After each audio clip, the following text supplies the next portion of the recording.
In this video, we are starting our section on vector fields and their applications. Our goals are to define and sketch what vector fields are. How do we calculate what's called the work done by a force? Defining and calculating the line integral of a vector field along a curve, and defining and calculating what are called the flow and circulation. So in this video, we are going to give an intro into vector fields. A vector field is a function where the input is a point and the output is a vector. So input is a point, output is a vector. So usually the notation we use is we call our vector field something like capital F. It's bolded, which indicates it's going to be a vector. We're inputting a point, so I have these coordinates x, y, z, and then what I get out is a vector. So let's look at some examples. I want to sketch the vector field f of x comma y equals xi hat plus yj hat. So to get a feel for this, let's plug in some points. So let's plug in 1 for x, 0 for y. And if we do that, I'll get 1 I hat plus yj hat, so that's 0 j hat. And the way I sketch that is I take that point 1 comma 0, and then from that point I draw this vector. So 1 to the right, 0 up. I'm drawing that vector. Okay, let's plug in another point. If I plug in 3 comma 0, so 3 for x gives me 3 I hat, 0 for y gives me plus 0 j hat. So I take that point 3 comma 0, and then from that point I draw this vector. So I go 3 to the right and 0 up. Okay, so it's a longer vector than the first one. So let's do a few others.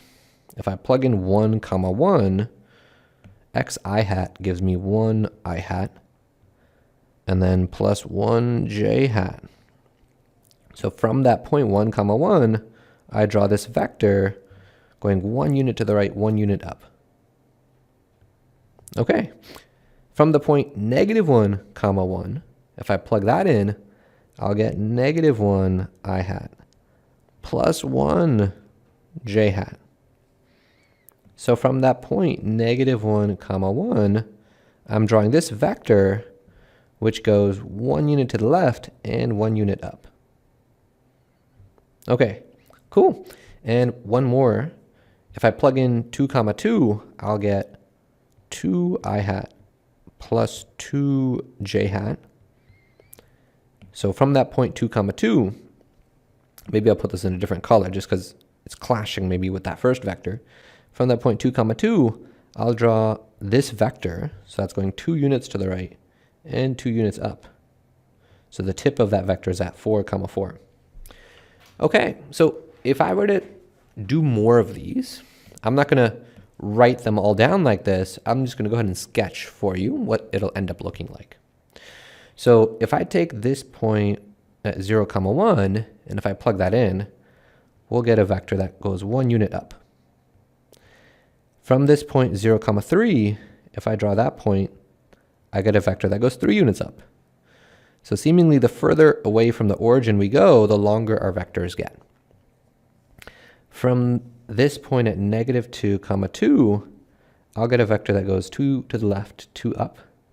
So it's going what's called radially outward. In fact, that's going to happen at any point here. It turns out all the resulting vectors point radially outward, away from the origin. At the point -1 comma 0, my vector goes 1 unit to the left.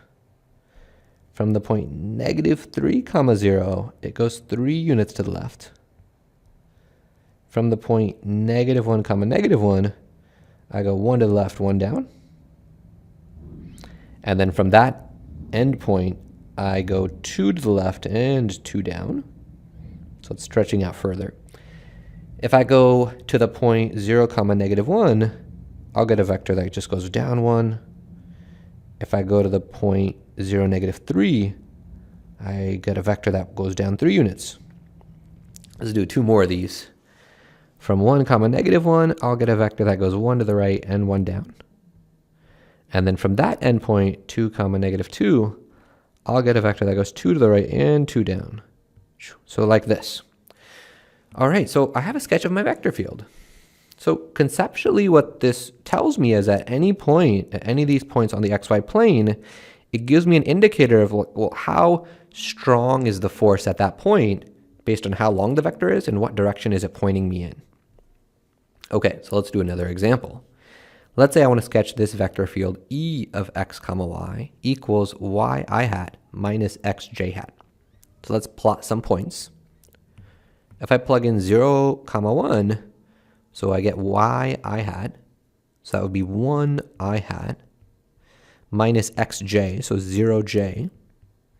So from that point, 0, 1, I have this vector, which points me 1 to the right and 0 up.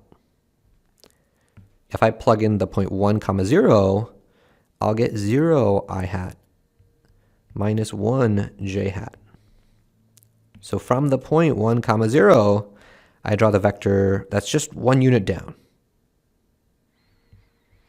Okay, so I could keep plotting points like this to get more and more vectors. I'm just going to go ahead and tell you what the resulting vector field will look like. So it turns out that if I plot this point at 0, 2, I get a vector that's pointing 2 to the right. And from the point at 0, 3, I get a vector pointing 3 to the right. All right, from the point at 2, 0, I get a vector pointing 2 units down. It's getting longer.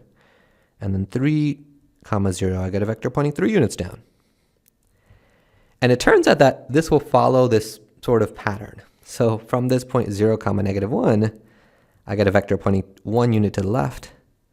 And from 0, negative 2, it's 2 units to the left. From 0, negative 3, it's 3 units to the left. And then from negative 1, 0, it's 1 unit up. From negative 2, 0, it's 2 units up. And then negative 3, 0, it's 3 units up.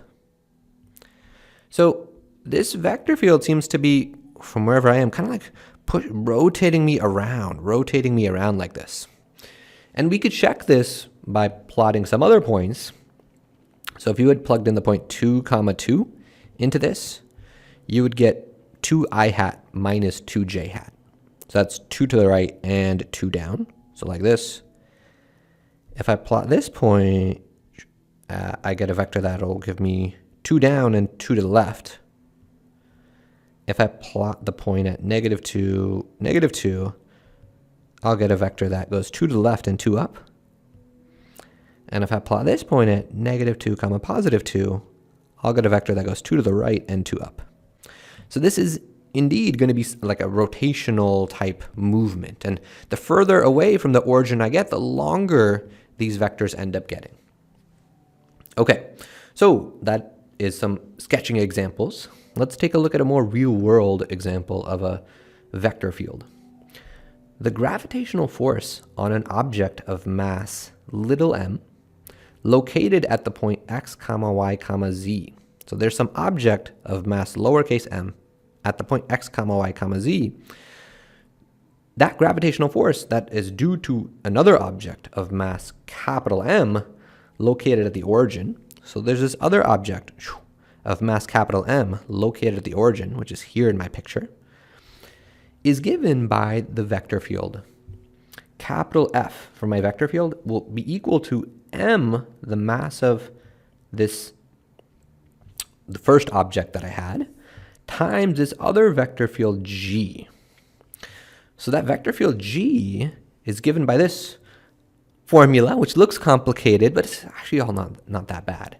You have negative capital G, which is something called the gravitational constant. It's this thing here, times this fraction, where you have the mass of that object at the origin, divided by x squared plus y squared plus z squared. So the x, the y, and the z are based on, well, the coordinates of this object. If I think about those coordinates and make a vector, I make a vector from the origin to that point.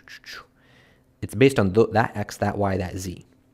That whole thing gets multiplied by this other vector, where you're taking those coordinates x I hat, y j hat, z k hat, making them into a vector like this.